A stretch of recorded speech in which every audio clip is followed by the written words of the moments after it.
Vamos lá, já está vendo aqui a minha imagem, Sim, o sim. PDF? Então, vamos lá, finalizar essa apostila aqui, 20 questões. A gente parou na questão 60, que foi CESP 2011, perito papiloscópico, né, específico, no crime de apropriação indébita, o agente consegue ou recebe a posse ou a detenção do bem imóvel de outrem já inicialmente de forma clandestina. Né, a gente viu de manhã que a apropriação indébita, na verdade, você consegue de forma lícita e aí depois você transforma, né, a sua propriedade, sua posse de forma ilícita. Então, alternativa errada. Né? No crime de apropriação indébita, a gente recebe a coisa de boa-fé, mediante confiança daquele que entrega o bem e, de início, possui a intenção de devolvê-lo. No entanto, em dado momento, ocorre o que se chama de alteração de ânimos, intenção do agente, que passa a agir como se fosse dono da coisa, não tendo mais intenção de devolvê-la. Vejamos o que diz o artigo 168 do Código Penal. Artigo 168. Apropriar-se de coisa alheia móvel que tem posse ou a detenção. Reclusão de 1 a 4 anos e multa. Vamos lá. 61. Mesmo concurso, perito papiloscópico. No crime de estelionato, a fraude ou o ardil é usado pelo agente para que a vítima, mantida em erro, entregue espontaneamente o bem, enquanto no furto mediante fraude, o ardil é uma forma de reduzir a vigilância da vítima, para que o próprio agente subtraia o bem imóvel. Está correto, né? É o conceito do estelionato e o do furto mediante fraude. Vamos ver, está correto. Vamos lá, o que ele explica aqui. No crime do estelionato, a fraude é o meio utilizado pelo agente para que a vítima enganada lhe entregue a vantagem indevida. Já no crime de furto, qualificado pela utilização da fraude, o agente emprega o ardil, a fraude, de forma a fazer com que a vítima diminua a sua vigilância sobre o bem, facilitando desta forma a conduta do larápio. Vejamos o artigo 155, parágrafo 4º, inciso 2 do Código Penal. Artigo 155. Subtrair para si ou para outra e coisa alheia móvel. Pena, reclusão de 1 a 4 anos e multa. Furto qualificado. A pena é de reclusão de 2 a 8 anos e multa, se o crime é cometido com abuso de confiança ou mediante fraude. Né? Que é o usuário. Alternativa correta. 62. Mesmo concurso 2011, perito papiloscópico. A imputação no crime de receptação, em qualquer de suas formas, só se dará se houver a prova de que a gente tinha ciência de que o bem era objeto de... Não, está errado, né? Não. Não precisa o cara ter ciência. Aí entra aquela máxima, né? Não, assim, eu não estou dizendo que nesse caso de direito penal, que eu notei que há exceções, mas entra aquela máxima aí, ó. Só se dará, né? Foi uma generalizada que deu e a gente sabe que não, né? É porque tem a receptação na qual que você, na verdade, compra achando que está comprando barato mesmo, por causa de outros motivos, né? Tanto Deve-se saber, né? A parte deve-se presumir, né? Presumir, pode ser presumido. Tanto é que, no caso de receptação, você pode ter o perdão judicial, porque você pode alegar e dizer, olha, eu não sabia que era furtado ou roubado, estava barato, comprei porque achei que estava barato. Caiu na conversinha de que o cara estava precisando de dinheiro, né? Por isso, estava no estado de necessidade. Então, vamos ver aqui. Está errado aqui. Então, questão errada. Vamos ler aqui. O crime de receptação possui 3 formas. A simples, né? A forma simples, a forma qualificada e a culposa. Na primeira, se exige o dolo direto, devendo o agente saber que está adquirindo o produto do crime. Vejamos o artigo 180 do Código Penal. Artigo 180. Adquirir, receber, transportar, conduzir ou ocultar em proveito próprio ou alheio, coisa que sabe ser produto de crime, ou influir para que terceiro de boa-fé adquira, receba ou oculte, pena de reclusão de 1 a 4 anos e multa. Já na receptação qualificada, a lei admite a punição daquele que age com dolo eventual, pois incrimina a conduta daquele que pratica a conduta ainda que não saiba a origem dos produtos, desde que deva saber, né? Vejamos o parágrafo 1º. Adquirir, receber, transportar, conduzir, ocultar, ter em depósito, né? Desmontar, montar, remontar, vender, expor à venda ou de qualquer forma utilizar em proveito próprio alheio, no exercício de atividade comercial industrial, coisa que deva saber né, que é o dolo eventual, que ser produto de crime. Pena de reclusão de 3 a 8 anos. Por fim, na moralidade culposa, se pune a conduta daquele que pratica a conduta por imprudência, sem analisar corretamente as circunstâncias. Poderia fazer com que fosse verificada a grande possibilidade de serem produtos derivados do crime. Vejamos o parágrafo 3º do artigo. Ó. Parágrafo 3º. Adquirir ou receber coisa que, por sua natureza ou pela desproporção entre o valor e o preço, ou pela condição de quem oferece, deve presumir-se obtida por meio criminoso, detenção de 1 mês a 1 ano. É o caso aqui, desse caso aí, que invalida esse aqui, que toda vez tem que saber. Aqui a pessoa não sabia. O engraçado é que a lei usa um conceito que muito comerciante não sabe, né? Se pergunta para a pessoa... Mas isso aí não se aplica na do senhor, não, irmão? Nessa aqui.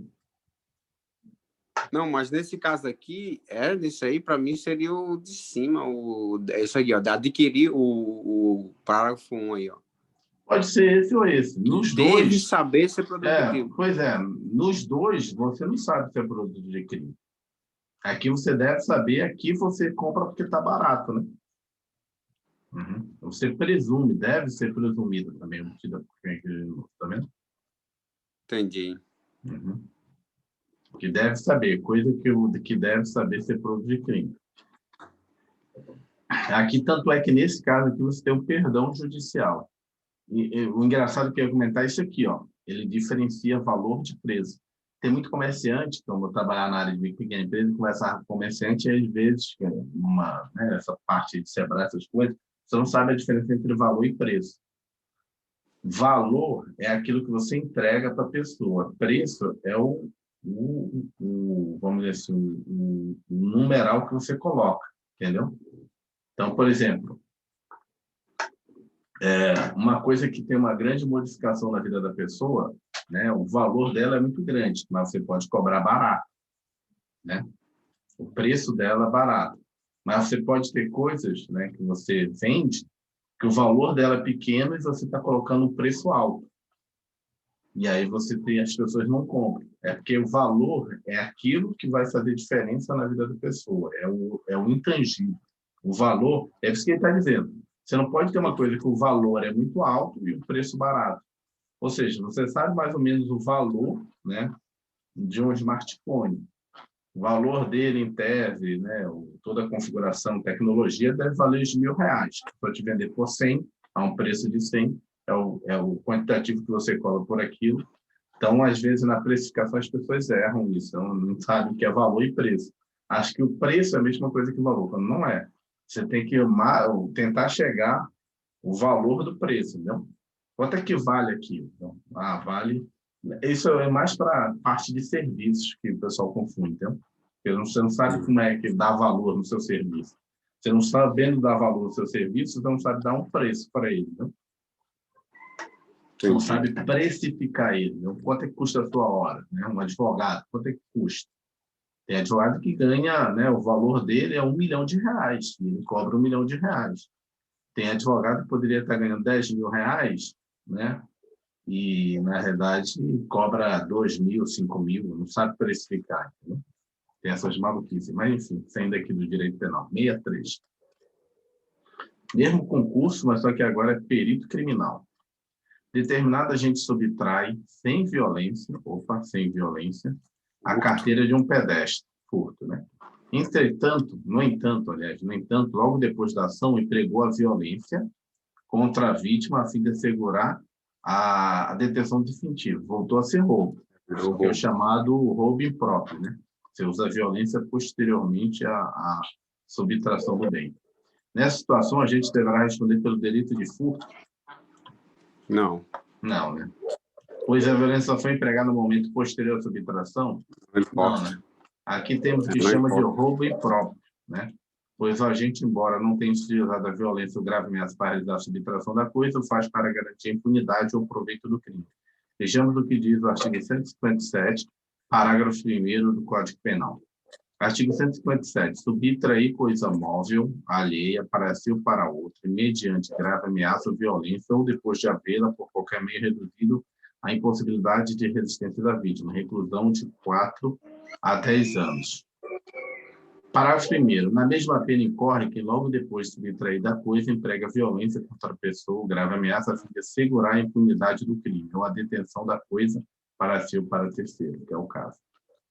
E aí virou roubo, né, impróprio. 64. CESP 2010, TRE da Bahia, Tribunal Regional Eleitoral da Bahia, Técnico Judiciário e Segurança Judiciária. Para que o crime de extorsão seja consumado, é necessário que o ator do direito obtenha vantagem? Não. Não, é um crime formal. Precisa ter vantagem. Vamos lá, 65. CESP 2009, Polícia Civil da Paraíba, agente de investigação e agente de polícia. Junho, advogado, teve seu relógio furtado. Dias depois, ao visitar uma feira popular, percebeu que o referido bem estava à venda por R$ 30. Como pagou R$ 2.000 pelo relógio e não queria se dar ao trabalho de acionar as autoridades policiais, Júnior desembolsou a quantia pedida pelo suposto comerciante e recuperou o objeto. Nessa situação hipotética, vamos lá. A Júnior agiu em exercício regular de direito e não deve responder por nenhum delito. Ele teve o relógio roubado, não tem nada a ver isso aí. Não praticou delito, pois o bem adquirido já era de sua propriedade. Praticou o delito de receptação. Praticou o delito de estelionato. Estelionato está completamente fora, não tem nada a ver. Praticou o delito de exercício arbitrário das próprias razões. Não. O exercício arbitrário das próprias razões é se ele pegasse e não quisesse pagar nada. O objeto é meu, né? Agiu a se regular direito. E aí? Na minha opinião, seria esse agir com exercício regular do direito e não deve responder, eu acho que é pelo A, né?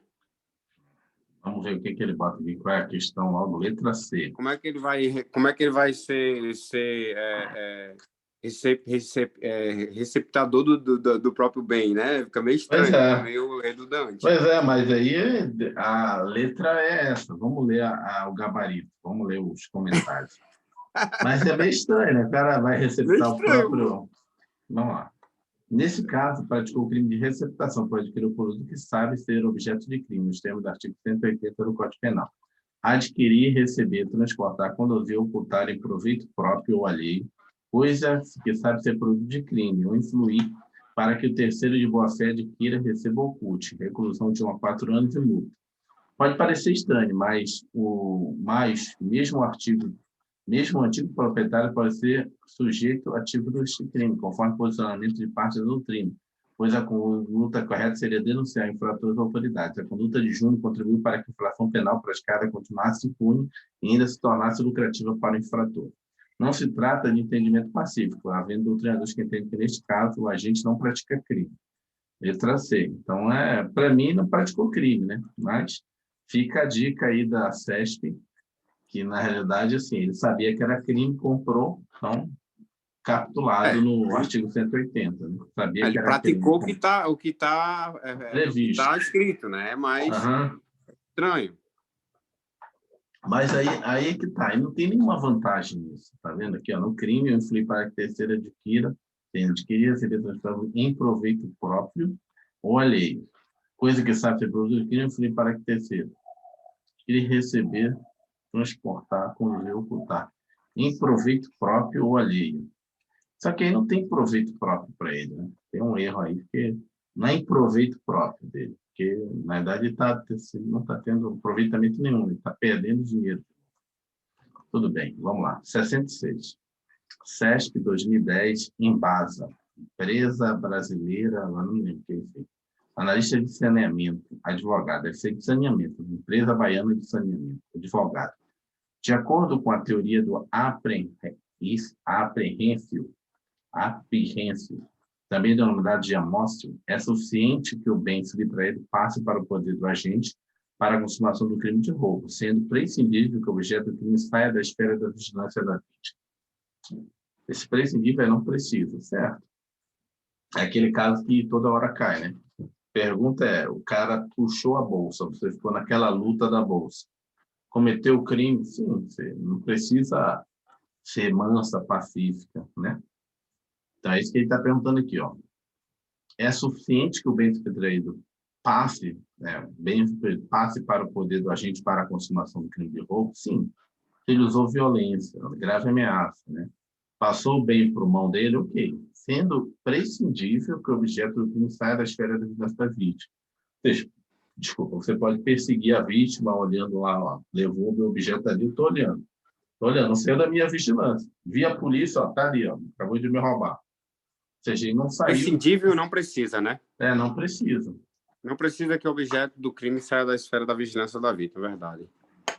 Vamos ver aqui a resposta dele aqui, a resposta correta, vamos ver o comentário. De fato, a teoria amócio ou aprehensive estabelece que o crime de furto ou roubo se consuma com a entrada da coisa subtraída na esfera de poder do criminoso, ainda que este não chegue a ter a posse mansa pacífica sobre o bem.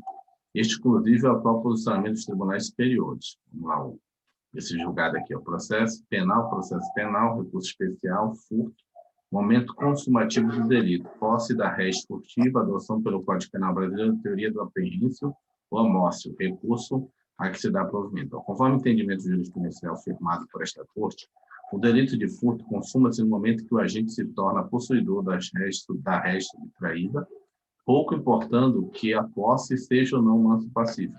A mera recuperação da coisa furtada logo após o crime não tem relevância para fins de tipificação quanto ao seu momento consumativo. Ou seja, né, se você recuperou, é claro o caso que a polícia pega logo depois. Em caso o tribunal a qual conheceu tratar-se de um crime tentado, em razão de a vítima haver recuperado seus bens logo após a prática do crime. Recurso a que se dá provimento para afastar a aplicação da regra prevista no artigo 14, inciso 2, estabelecendo, por via de consequência, a decisão de primeira instância. Ou seja, o artigo 14 é que ele estava justamente dizendo que seria uma tentativa. Na verdade, o tribunal aqui está dizendo que, na verdade, já consumou o crime, né? Ainda que a vítima recuperou. O da esfera subjetiva, o cara foi lá, praticou, né? Então... Artigo 14, inciso 2. Vamos lá, 67, SESP 2009, Defensoria Pública do Espírito Santo, Defensor Público. É possível o concurso material entre o roubo circunstanciado pelo enredo de arma e quadrilha armada, não se devendo falar em bis e idem, pois bens jurídicos isolados são diversos, enquanto a punição do roubo protege o patrimônio, de quadrilha ou bando protege a paz pública. Correto.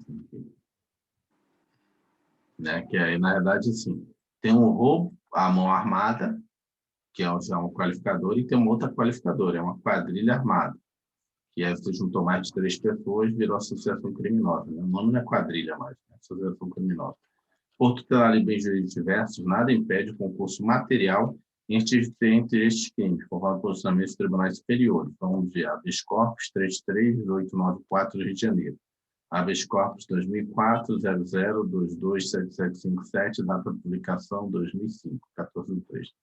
É admissível a configuração do concurso material entre o crime de quadrilha armada e o roubo circunstanciado pelo uso de arma e o concurso de agentes, em virtude da autonomia e da independência de tais direitos, conforme o entendimento consagrado no âmbito do STJ e do STF. Afirmativa correta. De novo, Defensoria Pública 2009, Defensoria Pública do Estado do Espírito Santo, Defensor Público. Acerca das ações penais públicas e privadas e da extinção da punibilidade junto aos itens a seguir. Considere a seguinte situação hipotética. Carlos comprou um notebook de Dell, sim? Ciente de que o bem tinha sido objeto de furto praticado por Décio. Então, Carlos já receptação. Carlos aqui é receptação. Nessa situação, se ocorrer a prescrição da prescrição punitiva do crime de furto, Carlos não poderá ser acusado da receptação, ainda que não prescrito este crime. Errado, né? Porque, inclusive, se não pegar quem furtou, ainda assim eu punho a pessoa que receptou, comprou. Ele está dizendo, se foi prescrito o crime de furto, ainda posso punir a receptação se não tiver prescrito, assim. Porque prescrito seria o quê? Prescrito seria não posso mais punir. Não, prescrito prescrito é o prazo. É o prazo que o Ministério Público tem de fazer o processo contra o agente. Né? Tem um prazo para você processar a pessoa. Se passar esse prazo, né, de processar e julgar, aí o crime é prescrito. Ou seja, você não pode mais punir a pessoa. Então, nesse caso, ele está dizendo que o crime de furto aí já não posso mais punir a pessoa que furtou. Você escreveu, não posso mais punir ela. Ainda anotando, eu posso punir quem receptou, se o crime ainda não tiver prescrito, a de receptação, e aí, no caso, é afirmativo. Porque no próprio código, quando fala da questão da receptação, ele fala que é independente. O furto da receptação são crimes independentes. O furto está lá, é um crime à parte, e a receptação é outra agente, outra pessoa, é um outro crime. Outra situação. Tanto é que a pessoa pode ser punida pela receptação, ainda que eu nem seja, nem saiba, nem nunca vá saber quem foi que furtou. Ele só vai dizer, comprei, não sei quem foi, estou aqui vendendo, aí a pessoa, não, mas isso é meu, está aqui nota fiscal, né? A bicicleta, o celular é meu e tal. E aí a polícia vai prender só a pessoa que fez a receptação. Às vezes pode ocorrer isso, né? Às vezes a pessoa quer encobrir, né? Pode ter o caso de não querer mesmo, devagar, mas saber quem é, outras vezes mesmo não sabe, né? Vai passando de uma mão de um para o outro, mão de um para o outro, até chegar em você. Vamos lá. A punibilidade no crime de receptação não depende da efetiva punição do crime anterior, nem da efetiva existência do processo criminal em curso, bastando a prova de existência do delito, conforme se depreende do artigo 180, parágrafo 4º do Código Penal. Parágrafo 4º. A receptação é punível ainda que desconhecida, aqui, ó, ainda que desconhecido ou isento de pena o autor do crime que provei a coisa. Afirmativa falsa. 69, vamos lá. 2012, Tribunal de Justiça da Bahia, juiz estadual. Assinar a opção correta com base no entendimento dos tribunais superiores acerca das combinações legais. Aplica-se ao crime continuado a lei penal mais grave, caso a sua vigência seja anterior à cessação da continuidade. Não, calma aí, calma. Aplica-se ao crime continuado a lei mais grave, caso a sua vigência seja anterior à cessação. A cessação do crime, né? Isso daí a gente viu direto na apostila anterior. O crime continuado, o crime permanente, aplica-se à lei do momento em que cessou a continuidade e a permanência do crime. Está dizendo que essa lei é anterior à cessação da punidade. Então, aplica-se ela, entendeu? Não aplica-se do momento em que foi feito o crime, né? Que iniciou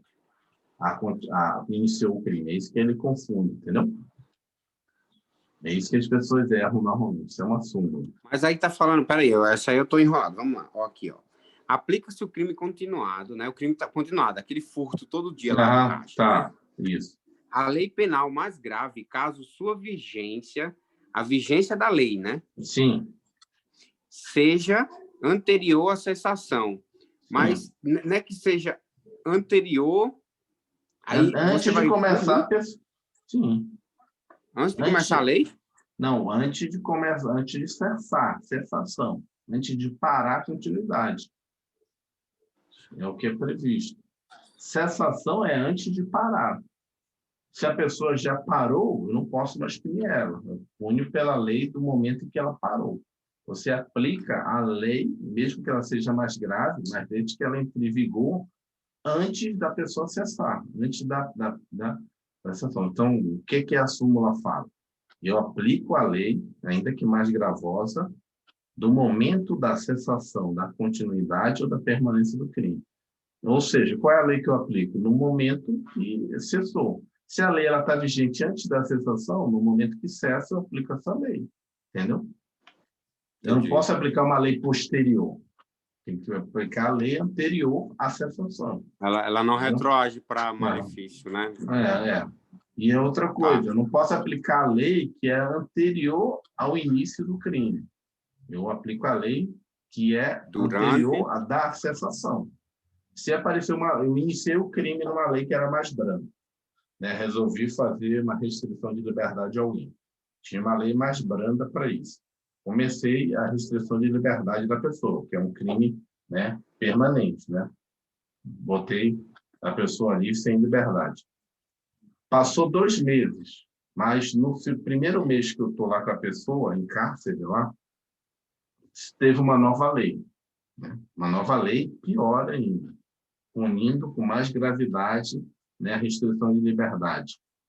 Quando eu parar, cessar, aqui, ó, quando cessar a continuidade ou a permanência daquele crime, qual é a lei que está vigente? A lei que estava um mês antes, a mais severa. Entendi. Mas espera aí, no dia que eu peguei a pessoa, que eu raptei, era a lei anterior. Não interessa. Aplica a lei... Por ser continuado, né? Eu aplico a lei que estava em vigor antes da cessação. Então, correto isso aqui. Aplica-se ao furto qualificado em razão do concurso de agente a majorante do roubo. Esse aqui que a gente leu lá em cima. Mas aqui está errado. É porque tem aquela discussão. Aplica-se o furto qualificado em razão de concurso de agente a majorante do roubo. Aqui o furto qualificado, quando você tem um furto qualificado, o que acontece? Quando você usa 2 ou mais pessoas, você tem um furto qualificado. Noturno, à noite, chave falsa, certo? Chave falsa. Só que ele é qualificado. Só que o que o pessoal queria? Não, na realidade, apesar de ser qualificado, né, como não tem grave ameaça nem violência, eu vou aplicar só a majorante do roubo. Eu não vou usar a pena do qualificado. Entendeu? Só que isso aí está errado. Meti um furto simples e uma majorante do roubo. Não, na realidade, você usar a majorante do roubo, que é de 1/3. Quando, na realidade, se você tem que aplicar o qualificado, a pena é maior, entendeu? Entendeu o que a pessoa queria? Está dizendo que só porque tem mais de uma pessoa, tem 2, isso não traz mais grave violência nem nada. Ou seja, eu vou punir o cara maior do que o cara que rouba com uma mão armada. Então, faz sentido isso, vou aplicar só a majorante, senão a pessoa vai ser punida maior do que uma pessoa que assalta com revólver. Só que a nossa jurisprudência diz não. Se a lei diz que isso é um furto qualificado, então a pena é do furto qualificado. Não vou usar majorante do outro crime, entendeu? Porque, na verdade, essa inversão aí você quer diminuir a pena do agente. Olha, o STJ entende que esta majorante não se aplica ao furto qualificado, por haver previsão legal específica, não havendo, portanto, lacuna na lei. Ou seja, não existe lacuna na lei. A lei diz que para 2 ou mais pessoas é X a pena. Mas essa pena é maior do que no caso do furto. Né? Ou seja, o cara vai responder só porque ele foi furtar com 2 pessoas, maior do que o cara que assaltou com uma arma. Mas aí a lei diz que é assim. Então é isso, mas tem essa briga nos tribunais, entendeu? Vamos lá. C. Fixada a pena base no mínimo legal em face do reconhecimento das circunstâncias judiciais favoráveis ao réu, é possível infligir em regime prisional mais gravoso, considerando-se isoladamente a gravidade genérica do delito. Desculpa, isso aqui é um outro assunto, mas também é uma súmula, entendeu? Você não pode ter uma pena mais gravosa, um regime mais gravoso, considerando isoladamente a gravidade, né, genérica do delito. Né? Ou seja, você, na verdade, coloca o mais gravoso pela gravidade, vamos dizer assim, do própria pessoa, não do delito. Assim. É porque é o seguinte, tipo assim, tem repercussão, tem alguma coisa assim nesse sentido, você não, vou prender a pessoa no regime reclusão. Só porque, genericamente, tem uma repercussão na imprensa, o crime de estupro, essas coisas. Não, tem que prever que está na lei, entendeu? O regime mais brando. Você sempre vai tentar iniciar no regime mais brando. Na verdade, tem que lembrar que a construção do nosso direito penal ele é reinserção, né? Inclusive. Então, na verdade, você sempre vai buscar verificar a forma de colocar no mais brando. Só vai botar no de reclusão se não ter jeito, né? Então, aí está falando ao contrário. Está, né? Tá falando aí que se só por causa da... E bota aqui, vamos ler aqui o comentário. O STJ entende que foi aplicada a pena base no mínimo legal em razão das circunstâncias judiciais favoráveis. A gravidade abstrata do genérico do delito não permite a fixação do regime prisional mais gravoso. Não? Tem que ser a gravidade, né, objetiva, não pode ser abstrata ou genérica. Né? Porque senão toda a gravidade vai ser... né? O cara está assaltando, então vou botar ele automaticamente, né, no presídio. Não, tem que ver a situação. Pode transformar a pena dele de reclusão em detenção. Sempre tem essas situações. Vamos lá, D. Não é defender o bandido, porque o nosso direito penal, a construção dele foi assim. Se você desfizer isso, acaba que vai receber um recurso da Defensoria Pública, do advogado, e o juiz vai acabar tendo que ceder de qualquer forma. A pena do crime de roubo circunstanciado, na terceira fase da aplicação, será exasperada em razão do número de causas de aumento. Aqui. A pena será exasperada, aumentada, neste caso, com base na fundamentação concreta, não sendo suficiente a mera indicação do número de majorantes. Isso aqui a gente também já viu várias vezes, né? Você não pode ser pelo número de majorantes. Tem que especificar cada uma das situações. Aplica-se a continuidade delitiva aos crimes de estelionato, de receptação e de alteração de sinal identificador de veículo ao motomotor, infrações penais da mesma espécie. Daqui eu nunca tinha visto essa questão, mas vamos lá, o que ele fala aqui? Errado. O STJ entende que estes delitos não são considerados da mesma espécie, motivo pelo qual não se pode aplicar a continuidade delitiva prevista no artigo 71 do Código Penal. Então, crime de estelionato, receptação e alteração de sinal identificador de veículo automotor, infrações penais da mesma espécie. Vamos entrar muito não nessa, vamos para 70. As questões estão ficando grandes aqui. Não, depois fica pequena. 84, se não me engano. São 80. Mas 80? Vai dar 80 aqui, ó. 80. Vamos lá. 71. SESP 2008, Tribunal Superior do Trabalho, Técnico Judiciário. José e Cláudio, penalmente imputáveis, adentram uma loja de produtos. A gente pulou, não? Pulou?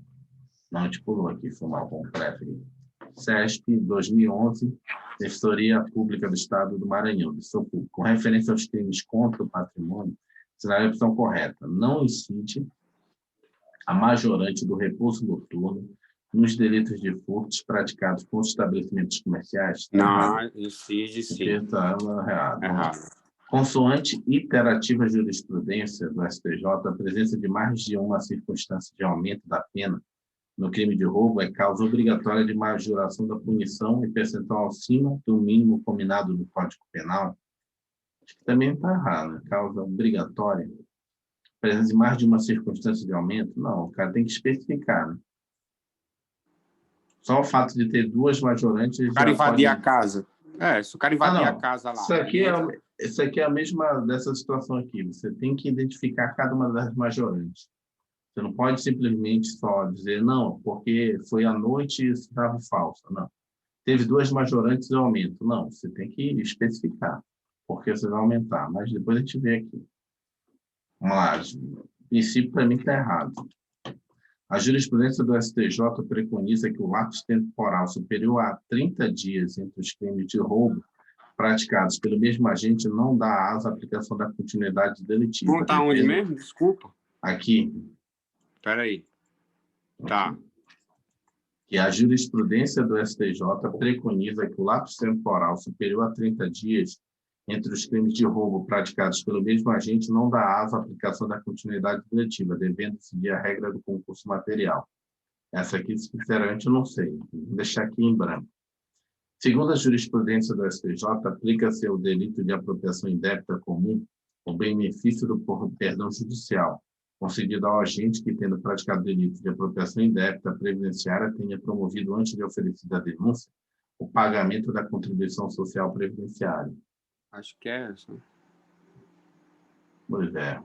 Vamos deixar aqui. Aplica-se ao delito de apropriação indébita comum o benefício do perdão judicial concedido ao agente que, tendo praticado delito de apropriação indébita. Acho que a apropriação indébita previdenciária não tem perdão, não. Mesmo que você venha repor, você tem uma redução da pena, eu acho. Mas vamos lá. É mesmo. Apropriação indébita comum é uma coisa, apropriação indébita previdenciária é outra coisa, é outro artigo. Vamos lá.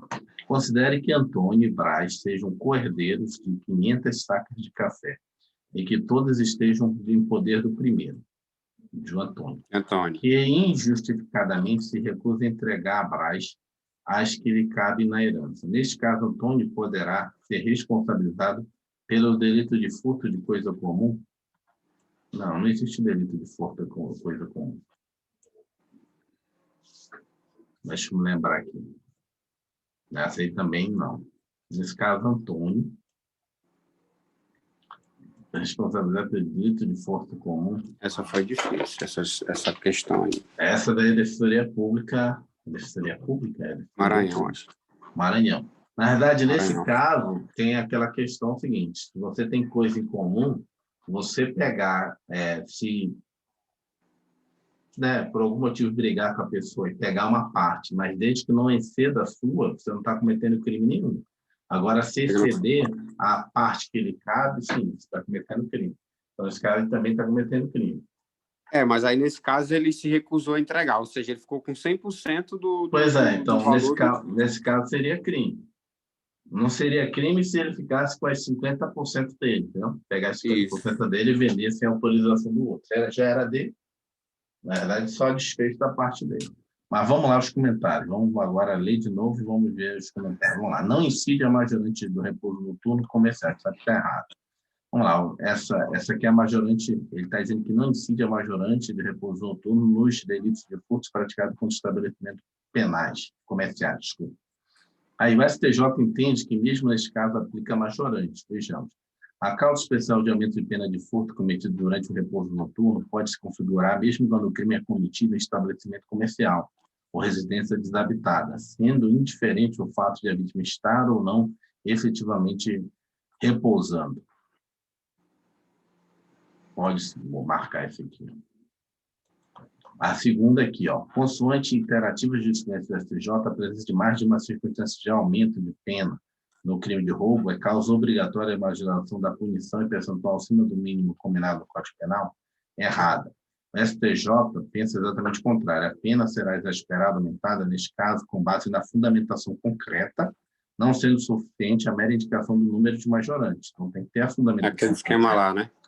Você não pode, só porque foi à noite e porque foi chave falsa, simplesmente eu vou, aumentar. Não, isso aqui é a pena de crime de roubo, na realidade. Né? No roubo seria arma mais concurso de pessoas. Tem que especificar, né? Só dizer. Vamos lá. É a terceira aqui. Essa aqui que a gente deixou em branco, que a gente achou que era correta, e é a correta. Vamos lá. A jurisprudência do STJ preconiza que o lapso temporal superior a 30 dias entre os crimes de roubo praticados pelo mesmo agente não dá asa à aplicação da continuidade deletiva, devendo incidir a regra do concurso material. Letra C correta. Esse é o entendimento do STJ. Vejamos, a jurisprudência pacífica deste Superior Tribunal de Justiça prega que o lapso temporal superior a 30 dias entre os crimes de roubo praticados pelo mesmo agente não dá asa à aplicação da continuidade deletiva, artigo 71 do Código Penal, devendo incidir a regra do concurso material, artigo 69. Vamos lá, letra D. Segundo a jurisprudência do STJ, aplica-se ao delito de apropriação indébita comum o benefício do perdão judicial concedido ao agente que, tendo praticado o delito de apropriação indébita previdenciária, tenha promovido antes de oferecida a denúncia o pagamento da contribuição social previdenciária. Errado. O STJ entende que este benefício só se aplica ao delito de apropriação indébita previdenciária do artigo 168-A. Vamos lá. Ademais, o benefício previsto no inciso 1 do parágrafo 3º do artigo 68-A, penal introduzido pela Lei 9.983, de 14 de 7 de 2000, aplicável unicamente à apropriação indébita de contribuições previdenciárias, não podendo se estender a benesses casos que o legislador não previu. Na verdade, é o contrário, né? Então, na verdade, o que tinha falado é besteira. Esse aqui é o contrário. Na verdade, só se aplica à contribuição previdenciária e não à apropriação indébita, entendeu? Espera aí, a contribuição, ou seja, os meus funcionários, eu peguei a contribuição dos meus funcionários e me apropriei. Então, isso seria um crime. Se eu sacar o dinheiro de uma pessoa, já não seria, não daria perdão. Não daria perdão, mesmo se eu devolvesse o dinheiro para ela, entendeu? Entendi. Entendeu? Que aí, nesse caso que você está, sei lá, tutelando, seria a confiança que foi perdida ali, entendeu? Você puniria a pessoa pelo fato dela ter tido aquela atitude. No caso da previdenciária, você está tolerando a questão do dinheiro só. Porque não tem uma pessoa do outro lado, tem o Estado. Então, o Estado te perdoa se você der o dinheiro. O Estado está focado no dinheiro. Na apropriação indébita comum, está focado na relação que foi quebrada ali, né?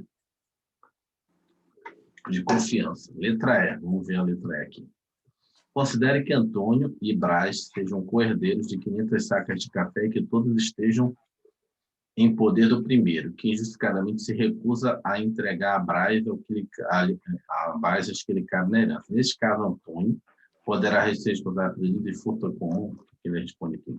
Furto de coisa comum estaria acreditado se Brás subtraísse da posse de Antônio as sacas de café. Subtrair o condômino, co-herdeiro ou sócio para si ou para outro, é a quem legitimamente a detém a coisa comum. Detenção de 3 meses. Ah, essa é pegadinha total. Aqui, ó. Considere que Antônio e Brás sejam co-herdeiros de 500 sacas de café. Que todos estejam em poder do primeiro. Já estava em poder de Antônio. Entendeu? Então, se está em poder dele... Aqui, deixa eu só apagar aqui. Tirar aqui, ó. Estejam em poder do primeiro. O que ele fala aqui, ó? O verbo é subtrair. Espera aí. Cadê? Onde é que está? Aqui, ó, no 5,6. Tá. Subtrair. Tá vendo? Você subtrai quando não está na sua posse, mas já estava na posse de Antônio. Então, não tem como ele cometer o crime. Mesmo ele querendo ficar com tudo. Entendeu? Então, no máximo aqui vai ser apropriação indébita. Né? Já estava com ele. Aqui, ó, considere que Antônio e Brás, aqui, ó, Antônio é o primeiro, Brás é o segundo. Sejam co-herdeiros de 500 sacas de café, que todos estejam no poder do primeiro, já está no poder dele. E que injustificadamente se recusa a entregar. Já é praticamente uma apropriação indébita, não furto. Fosse um furto se ele pegasse lá do Brás, do Brás para ele, subtraísse para ele. Até que o comentário é esse. Não houve uma subtração, uma vez que já estava na posse dele. Na posse dele. Aqui, ó, furto de coisa comum estaria caracterizado se Brás subtraísse da posse de Antônio as sacas de café. Que já estava na posse dele. Né? Que os caras se recusam a entregar a Brás, as que lhe cabe na herança. Neste caso, Antônio poderá ser responsabilizado pelo crime de furto de coisa comum. Segura um minutinho aqui, estou no banheiro aqui rapidão, irmão. Valeu. Pausar aqui. Pausar a gravação. Tá me ouvindo aí? Estou ouvindo. Continuar, tá? Deixa eu compartilhar aqui de novo. Estava compartilhado. Estava? Sei que estava descompartilhado. Vamos lá. Vamos lá. 71. Voltando aí. Só voltar aqui. Voltou aí. Tá. Vamos lá. 71. SESC 2008, Tribunal Superior do Trabalho Técnico Judiciário. José e Cláudio, penalmente culpados, adentraram numa loja de produtos eletrônicos, mediante arrombamento da porta, então, já cometeu o crime de roubo, né? Dos fundos dessa loja, e de lá se traíram diversas mercadorias. Após deixar o local, um vigilante acionou a polícia em diligência nas proximidades e logrou-se a prisão de José, o qual, além de encontrar-se com a arma utilizada no crime, trazia consigo parte das mercadorias furtadas. Então, já tem duas aí, né, majorantes aí. Arrombamento. Arrombamento de obstáculo, né, e a arma aí. Não sei se o obstáculo é majorante, mas tudo bem, depois a gente vê lá no fundo. Além de encontrar-se, Cláudio conseguiu fugir, apesar de ter sido identificado pelo compasso, só foi comprado meses depois, pois quando já havia vendido por preço abaixo do mercado as mercadorias para Antônio, responsável penalmente. Ou seja, tem José, Cláudio e Antônio. Antônio é o receptador. Três pessoas. Com relação à situação hipotética apresentada, o juiz é o seguinte. Sendo demonstrado na esfera policial que os produtos eletrônicos subtraídos por José e Cláudio eram de origem ilícita, fica afastada a tipicidade de qualquer delito patrimonial. E ele está dizendo aí? Está dizendo aí que aquilo que ele roubou já era roubado, entendeu? É uma loja que vendia produtos roubados, entendeu? É isso que ele está falando? Ele está falando assim, ó. Peraí, sendo demonstrado na esfera... Vai. Sendo demonstrado na esfera policial que os produtos eletrônicos subtraídos por José e Cláudio eram de origem ilícita. Ou seja, já era o cara que estava vendendo já era um receptador, já vendia coisa roubada. fica afastada da tipicidade de qualquer delito patrimonial. Vamos lá. O fato de os produtos serem de origem ilícita não descaracteriza o direito de furto, pois o artigo 155 não distingue entre subtração de coisa alheia móvel lícita ou coisa alheia móvel obtida por meio ilícito. Onde a lei não distingue, não pode o aplicador distinguir. Afirmativo errado. Era roubada, mas meio estranho, mas é porque isso daí é concurso. Se fosse no caso concreto, você, o advogado, a Defensoria Pública, ia levantar uma tese aí, alguma tese aí para tentar descaracterizar isso, mas tudo bem, né? É que nem o cara que comprou o relógio dele. Ele cometeu a receptação. Para o concurso, a gente vai dizer sim. Agora, na casa concreta, no dia a dia, você vai, né? Vai atrás de alguma alegação aí para tentar descaracterizar a letra C da lei. A SESC 2010 MPU, técnico. No que diz respeito aos crimes contra o patrimônio, julga o próximo: comete crime contra o patrimônio quem deixa de recolher contribuições devidas à Previdência Social que tenha integrado despesas contábeis ou custos relativos à venda de produtos ou à prestação de serviços. Certo, né? É apropriação indébita. É um dos crimes. Eu não cheguei. Não sei se foi diminuir aqui. Eu nem acompanhei a leitura. Peraí, comete o crime. Só me dá uma. Comete crime contra o patrimônio quem deixa de recolher contribuições devidas à Previdência Social que tenham integrado despesas contábeis ou custos relativos à venda de produtos ou à prestação de bens. Sim, a apropriação indébita previdenciária é um crime contra o patrimônio, né? É um dos crimes contra o patrimônio. Aí você tem que entender o seguinte: quando você olha o Código Penal, tem vários tipos de crime. Tem os crimes contra o patrimônio. Essa apostila que a gente está vendo aqui, todo de crime que a gente viu aqui é crime contra o patrimônio, entendeu? Na apostila anterior, a gente viu crimes contra a vida. Homicídio, agressão, entendeu? Entendi. Então, tem que ter essa diferenciação aqui. Nesse caso aí, irmão, é aquele caso de você não pagar o INSS, por exemplo, isso, né? Tá. A SESC 2010, tecnologia. No que se diz respeito aos crimes contra o patrimônio, julgo o próximo item. Considere que uma pessoa de posse de uma chave falsa invada determinada sala de um órgão público e de lá subtrai um computador. Nessa situação, caracteriza o crime de furto, para o qual é prevista a pena de reclusão de 1 a 4 anos de multa. Esse aqui acho que está errado, porque esse aqui é o qualificado, né? Mas vamos lá. Como a subtração se deu mediante chave falsa, o delito praticado é o crime de furto qualificado, nos termos do artigo 155, parágrafo 4 do Código Penal. Subtrair para si para outro, coisa alheia móvel, pena de reclusão de 1 a 4 anos. Furto qualificado. Então. A pena de reclusão de 2 a 8 anos, entendeu? Emprego de chave falsa. Então, aqui, na verdade, assim, esse tipo de questão é as mais difíceis, porque você ficar decorando, né, quantitativo de pena é meio complicado, porque é muita. Assim, beleza, mas olha aí, ó. Por exemplo, para mim, para eu, aí ele praticou o crime de furto. Sim. Mas, assim, apesar que foi furto qualificado, foi um furto, entendeu? Então, aí eu colocaria como certa, porque foi um furto, tá aí, ó. Sim, mas o que está errado aqui é a quantidade de pena. 4 anos, né? A pena é de 2 a 8.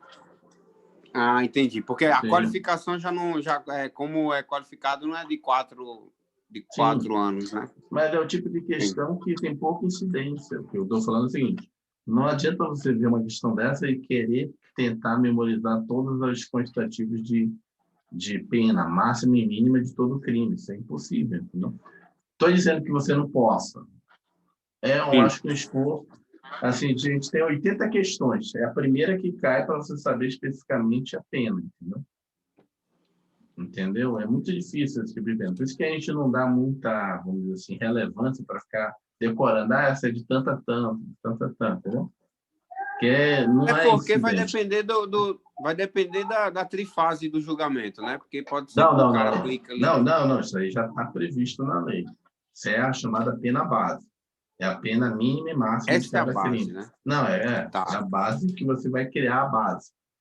Assim, o que eu chamo base é o seguinte: a pena mínima e máxima do crime, que vai estar no Código Penal. A partir daí que você vai criar, né, toda a, vamos dizer assim, a trifase da aplicação da pena. Tá ok. Mas isso aí não precisa se preocupar, porque é o tipo de questão que todo mundo também vai ficar na dúvida, né? E ninguém fica decorando isso. 74, né? 2010, MPU. No que diz respeito aos crimes contra o patrimônio. Opa, será que eu voltei a gravar? Voltei, né? Não, tá gravando ainda. Tá. Vamos lá. Considere que determinada pessoa, indignada por não ter resolvido uma questão particular em órgão público da União, destrua o balcão de receptação do referido órgão. Nessa situação, a conduta do agente classifica um dano qualificado, para o Dano qual qualificado. é prevista multa e pena de detenção de 6 meses a 3 anos.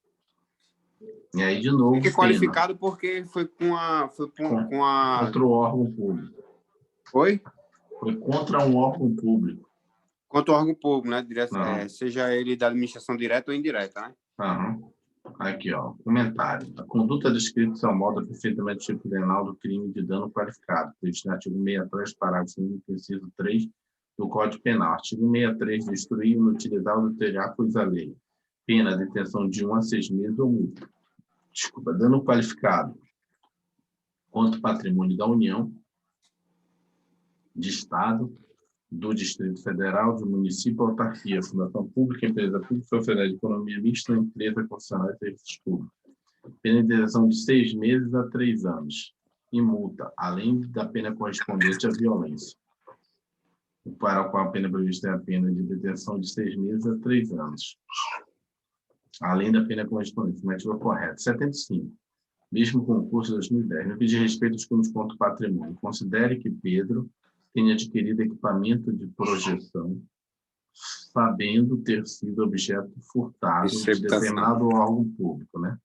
Nessa situação, a pena prevista para a conduta de Pedro é de reclusão de 2 anos e multa. Comentário correto, né? Pedro praticou o delito de receptação previsto no artigo 180 do Código Penal, adquirir, receber, transportar, conduzir ou ocultar em proveito próprio alheio, coisa que sabe ter produto de crime ou influir para que terceiro de boa fé adquira, receba ou oculte. Pena de reclusão de 1 a 4 anos e multa. No entanto, como o bem era pertencente ao órgão público, a pena deve ser aplicada em dobro. Né? Tratando-se de bem de patrimônio da União, do Estado, do Distrito Federal, a pena é de 1 a 4 anos. Só que é contra a União, Estado, Distrito Federal, município de autarquia, fundação pública, empresa pública, sociedade de economia mista, empresa concessionária de serviços públicos, aplica-se a pena em dobro. Ou seja, se torna de 2 a 8. O que ele botou aqui, de 2 a 8 em multa. 76, mesmo concurso, 2010, no que diz respeito aos crimes contra o patrimônio público, é isento de pena quem comete crime de usurpação e prejuízo de cônjuge na constância da sociedade conjugal.